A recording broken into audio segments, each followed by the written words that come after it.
নতুন রথের মহড়া, মদনমোহন দেবের রথযাত্রাকে ঘিরে উন্মাদনায় শহর।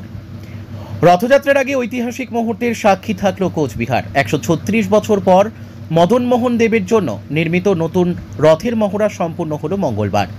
দেবোত্তর ট্রাস্ট বোর্ড ও সরকারি প্রকৌশল বিভাগের যৌথ উদ্যোগে প্রায় 2 মাস ধরে তৈরি হয়েছে এই নতুন রথ।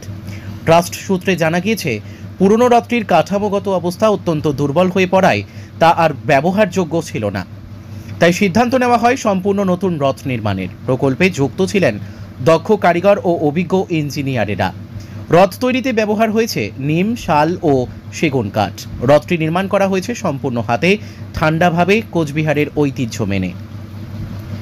এদিন গুঞ্জবাড়ির দাঙ্গরাই মন্দির থেকে মদনমোহন বাড়ি পর্যন্ত এই নতুন রথ টেনে মহড়া চালানো হয়। রথযাত্রার আগে মহড়ার জন্যই ছিল এই আয়োজন।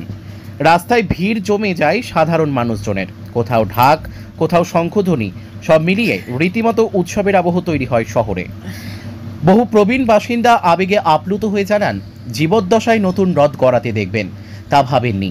শহরের বাসিন্দারা বলছেন, এটি শুধু একটি ধর্মীয় আচার নয়, বরং কোচবিহারের ঐতিহ্য ও সংস্কৃতির পুনর্জাগরণ। এবারের রথযাত্রা তাই কোচবিহারের জন্য বিশেষ তাৎপর্যপূর্ণ হতে চলেছে। নতুন রথ ঘিরে শহরে উৎসবের আমেজ শুরু হয়ে গিয়েছে ইতিমধ্যেই। প্রশাসন ও ট্রাস্ট বোর্ড এখন কোমর বেঁধে প্রস্তুত রথযাত্রার মূল অনুষ্ঠানের জন্য। ব্যুরো রিপোর্ট, আমাদের টিভি। বিষয় হচ্ছে, আমাদের যে পুরনো রথ সেটি অনেক দিনের যেহেতু সেটি নষ্টর দিকে, যার জন্য নতুন রথ তৈরি করা হয়েছে এবং এখানে সকলের সহযোগিতা মাননীয় ডিস্ট্রিক্ট ম্যাজিস্ট্রেট মানে ডিএম সাহেব, মাননীয় এসডিও সাহেব, সেক্রেটারি সাহেব এবং জয়ন্তবাবু এবং আমাদের সকলের মানে কুচবিহারবাসীর সহযোগিতায় নতুন রথ তৈরি হলো। এটি মদনমোহনের উদ্দেশ্যে এখন গেল।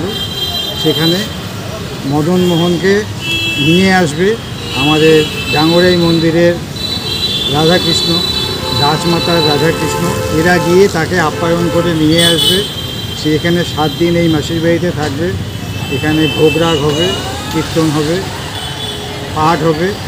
7 দিন থাকার পরে তারপরে আবার এই ডাঙ্গরাই মন্দিরের কৃষ্ণ, রাধাকৃষ্ণ এবং রাজমাতার রাধাকৃষ্ণ তাকে আবার নিজ বাস দিয়ে সেখানে পৌঁছায় দিয়ে আসবে, দিয়ে তারা নিজ বাস দিয়ে চলে আসবে। আজকে কি হলো? আজকে রথটার পূজা হলো, নতুন রথ, নবনির্মিত রথ, তার পূজা হলো। আপনার নাম? আমার নাম জানকীনাথ চক্রবর্তী।